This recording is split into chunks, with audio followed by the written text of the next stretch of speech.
subscribe button. Oke, selamat pagi anak-anak Krifor yang hebat-hebat semuanya. Bagaimana kabar kalian semua?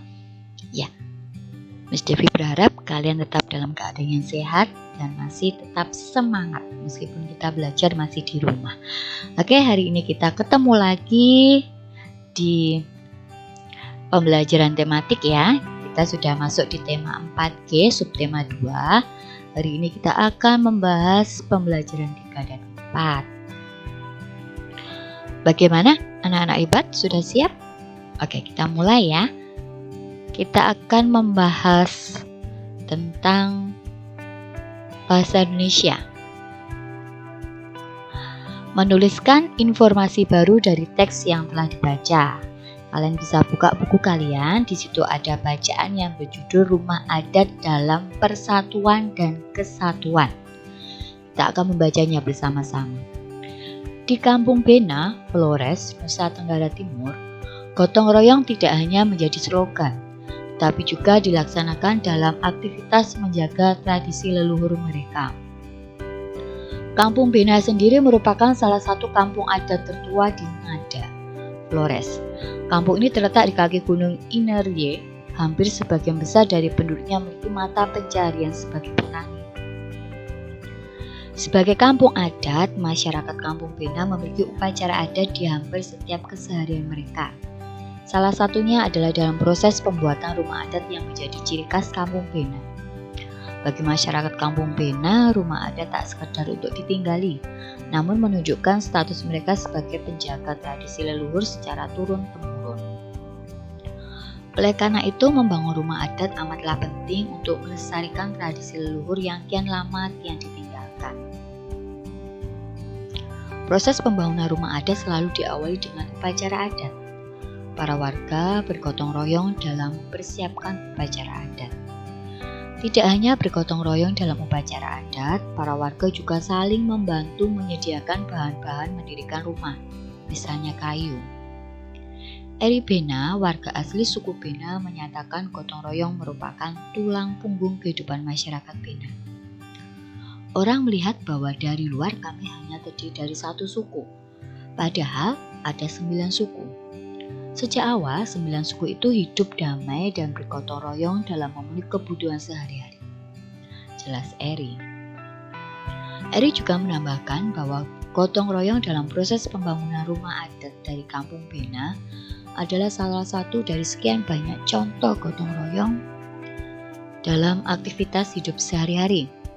Sejak dulu, gotong royong menjadi keseharian warga Kampung Bena untuk bertahan hidup. Hingga kini mereka terus bergotong royong menjaga tradisi leluhur mereka di tengah modernisasi yang kian pesat.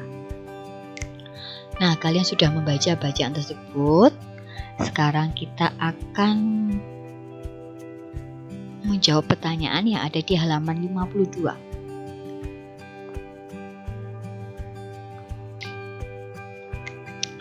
Pertanyaan nomor 1, di manakah letak Kampung Bena? Jika kalian sudah membacanya, kalian pasti tahu. Ya, di kaki Gunung Inerye, Flores di Nusa Tenggara Timur. Pertanyaan kedua, apa yang biasa dilakukan oleh masyarakat Kampung Bena dalam pembuatan rumah adat? Ya, proses pembangunan rumah adat itu selalu diawali dengan upacara adat. Masyarakat selalu bergotong royong dalam mempersiapkan upacara adat tersebut. Pertanyaan ketiga, tuliskan informasi baru yang kamu temukan dari teks di atas. Di sini, Miss David menemukan masyarakat Kampung Bena terdiri dari 9 suku, tapi mereka selalu bergotong royong dalam memenuhi kebutuhan hidup sehari-hari dan menjaga tradisi leluhur mereka. Nah, jawaban yang sudah kita bahas ini bisa kalian tulis di buku kalian ya untuk belajar. Oke, sekarang kita akan belajar menuliskan gagasan pokok dan informasi baru dari teks. Kalian bisa buka buku kalian, di situ ada sebuah bacaan pawai pakaian adat wujud cinta budaya. Kita akan membaca bersama-sama. Ratusan siswa SMA Negeri 1 Kalianda menggelar pawai budaya dalam rangka memperingati Hari Pendidikan Nasional atau Hardiknas tahun 2016. Menariknya, seluruh siswa berpawai dengan menggunakan pakaian adat dari Sabang sampai Merauke.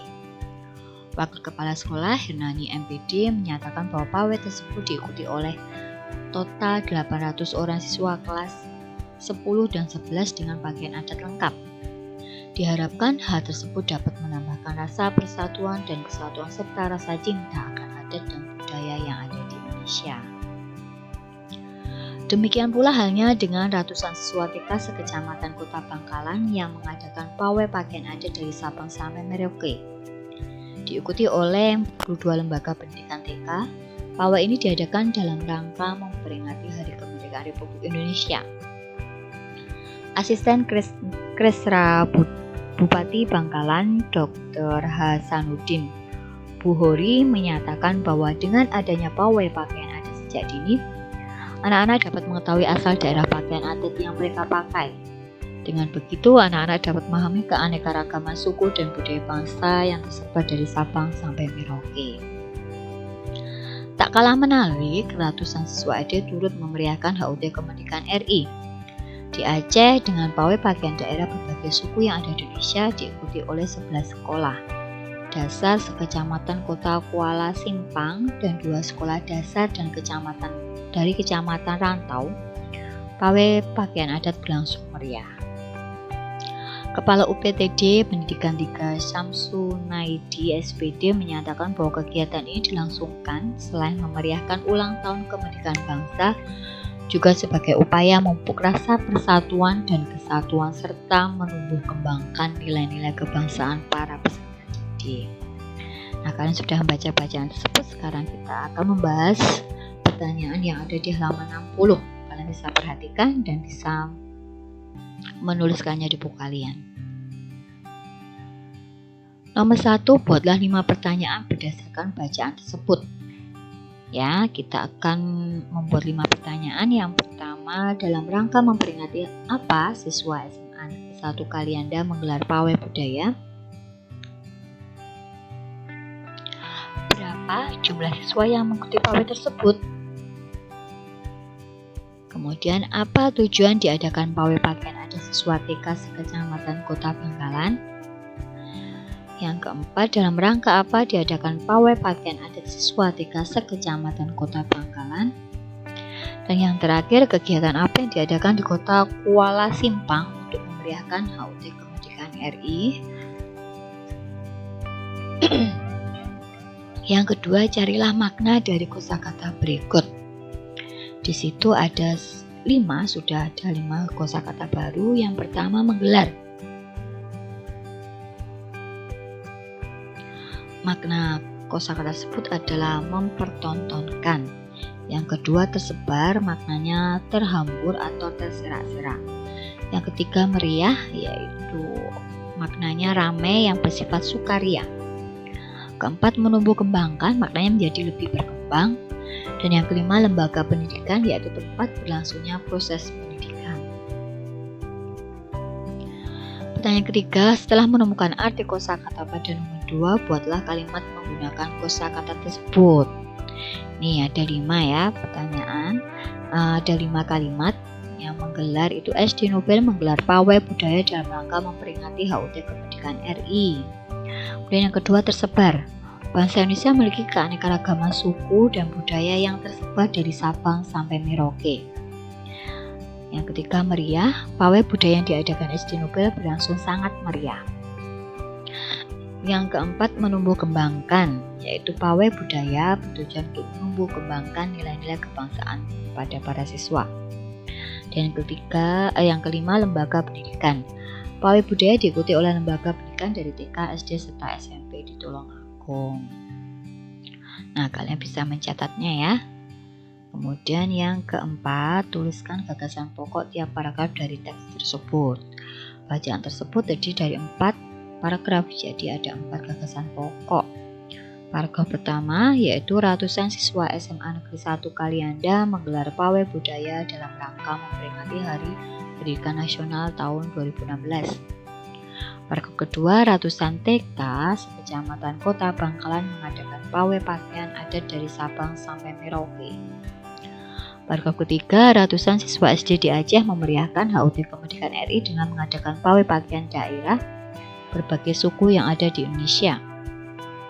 Dan paragraf yang keempat, kegiatan pawai pakaian daerah bertujuan memupuk rasa persatuan dan kesatuan serta menumbuh kembangkan nilai-nilai kebangsaan para peserta didik. Oke, ini ada 4 pertanyaan sudah kita bahas. Selanjutnya kita masuk ke pelajaran IPS.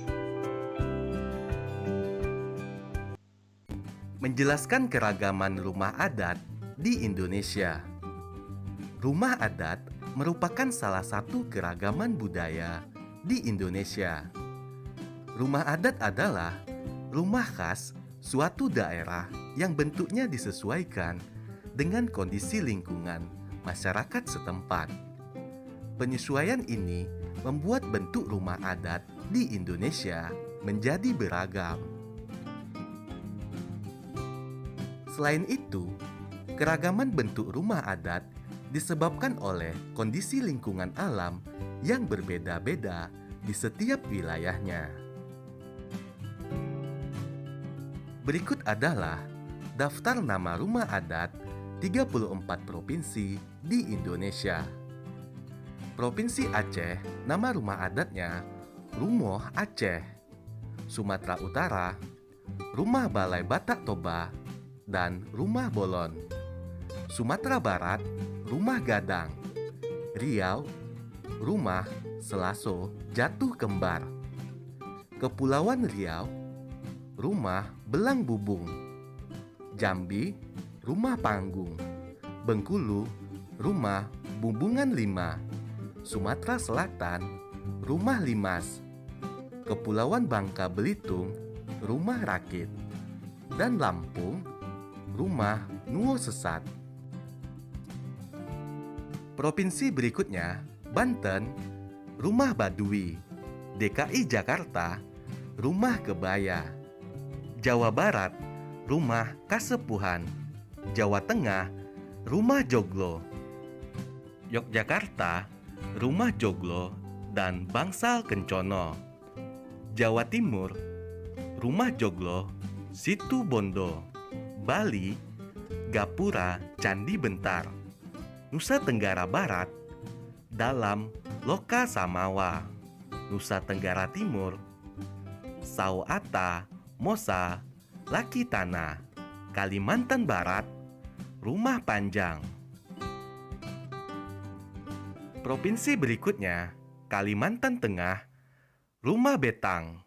Kalimantan Timur, Rumah Lamin. Kalimantan Utara, Rumah Baloi. Kalimantan Selatan, Rumah Bubungan Tinggi.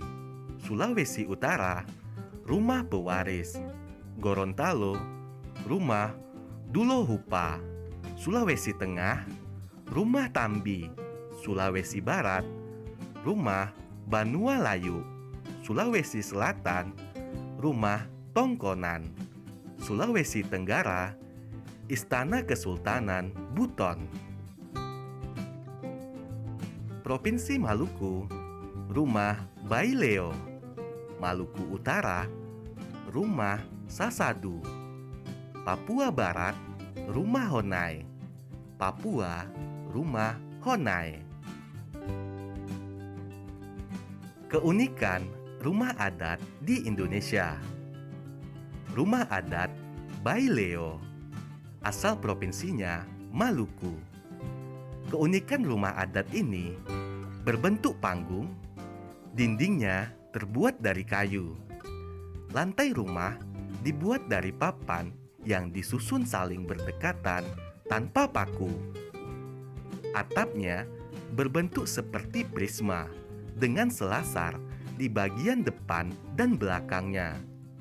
Kemudian, atapnya juga terbuat dari daun sagu atau daun kelapa. Rumah adat Tambi, asal provinsi Sulawesi Tengah. Keunikan rumah adat ini berbentuk panggung, dindingnya terbuat dari kayu. Lantai rumah dibuat dari papan yang disusun saling berdekatan tanpa paku. Atapnya berbentuk prisma dengan sudut kecil di bagian atasnya. Atapnya juga terbuat dari daun ijuk atau daun rumbia. Rumah adat Honai, asal provinsi Papua. Keunikan dari rumah adat ini berbentuk bulat. Dindingnya terbuat dari rotan, tali hutan, alang-alang, dan kayu. Lantainya berupa tanah. Atapnya berbentuk kerucut atau kubah. Kemudian atapnya juga terbuat dari alang-alang. Rumah adat Tongkonan, asal provinsi Sulawesi Selatan. Keunikan dari rumah adat ini berbentuk panggung. Dindingnya terbuat dari kayu dan direkatkan tanpa paku. Lantainya terbuat dari papan kayu tanpa paku. Atapnya berbentuk melengkung seperti perahu. Atapnya juga dibuat dari bahan ijuk atau daun rumbia. Rumah adat Lamin, asal provinsi Kalimantan Timur. Keunikan rumah adat ini berbentuk panggung, kemudian dindingnya terbuat dari kayu, diselingi daun rumbia. Lantainya terbuat dari kayu dan direkatkan tanpa paku. Ujung atapnya berbentuk pelana. Atapnya terbuat dari kayu. Menjelaskan keragaman pakaian adat di Indonesia. Setiap provinsi di Indonesia memiliki pakaian adat. Pakaian adat disesuaikan dengan kondisi alam dan sosial masyarakatnya. Pakaian adat biasanya digunakan pada acara-acara tertentu, misalnya pesta adat atau pernikahan. Pakaian adat umumnya terdiri atas baju, celana, penutup kepala, perhiasan, dan juga senjata tradisional. Setiap provinsi memiliki pakaian adat dengan ciri khasnya masing-masing. Berikut beberapa contoh pakaian adat di Indonesia. Wilayah Sumatera, nama pakaian adatnya Ule Balang, Aceh, Ulos, Sumatera Utara, Bundo Kanduang, Sumatera Barat, Indragiri, Riau, Belanga, Kepulauan Riau, Aesan Geda, dan Aesan Pasango, Sumatera Selatan, Paksian, Bangka Belitung, serta Tulang Bawang dari Lampung. Kemudian, wilayah Pulau Jawa. Baju pangsi dari Banten, pakaian adat Betawi DKI Jakarta, kebaya Jawa Barat dan Jawa Tengah, kasatrian Daerah Istimewa Yogyakarta, dan pesaan Jawa Timur. Wilayah Kalimantan, nama pakaian adatnya baju perang dari Provinsi Kalimantan Barat, baju pangantin Bagajah, gamuling, baular lutut dari Kalimantan Selatan. Selanjutnya, wilayah Pulau Sulawesi.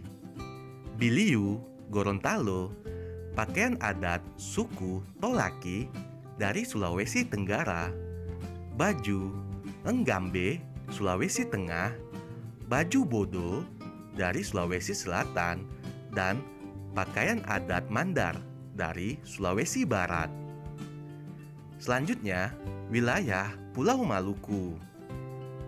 Baju Cele dari Maluku dan pakaian Manteren Lamo, Maluku Utara.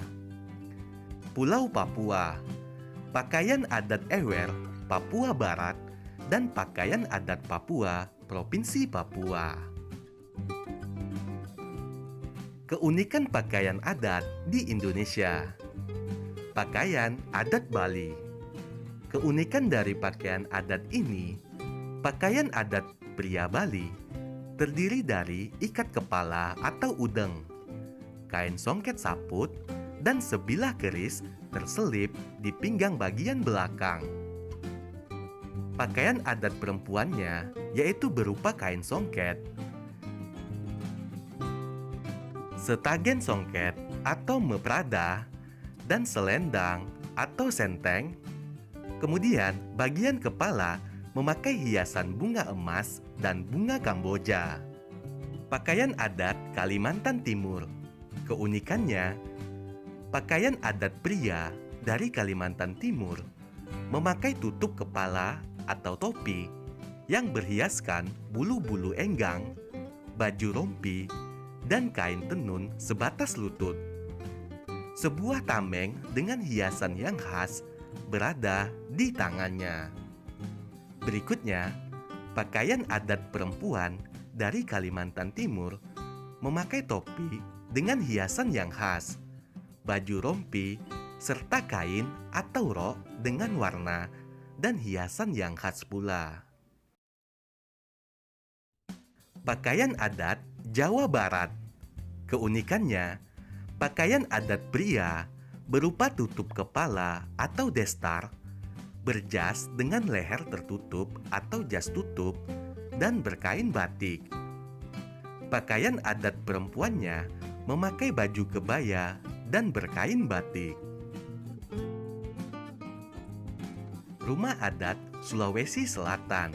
Keunikannya, pakaian adat pria Sulawesi Selatan berupa tutup kepala yang disebut pas sapu, baju yang disebut bela dada, sarung, dan keris yang disebut tata topeng. Pakaian adat wanita berupa baju lengan pendek, sarung, hiasan kepala, dan kalung. Pakaian adat Jambi. Keunikannya, pakaian adat pria dari Jambi ini memakai penutup kepala yang disebut lacak, baju kurung, kain songket yang melingkar di tengah badan, dan kalung bersusun. Sedangkan untuk pakaian adat perempuannya memakai mahkota, baju kurung, berkain songket, dan kalung bersusun.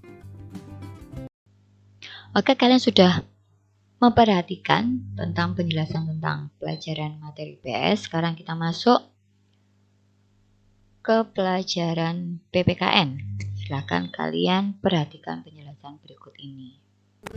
Menjelaskan keragaman rumah adat dan cara pelestariannya.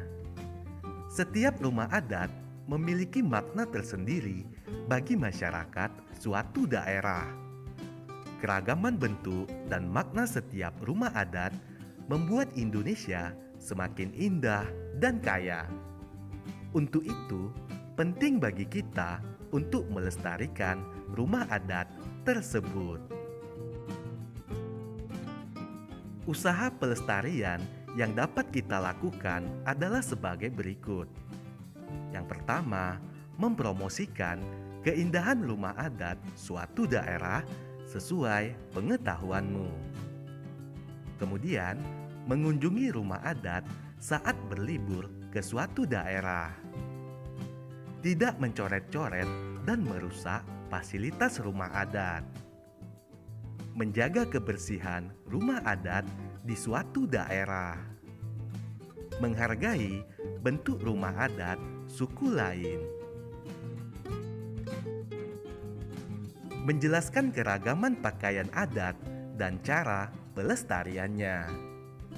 Setiap suku di Indonesia memiliki pakaian adat dengan ciri khas masing-masing. Ciri khas tersebut mulai dari gaya, jenis kain, warna, dan aksesori yang digunakan.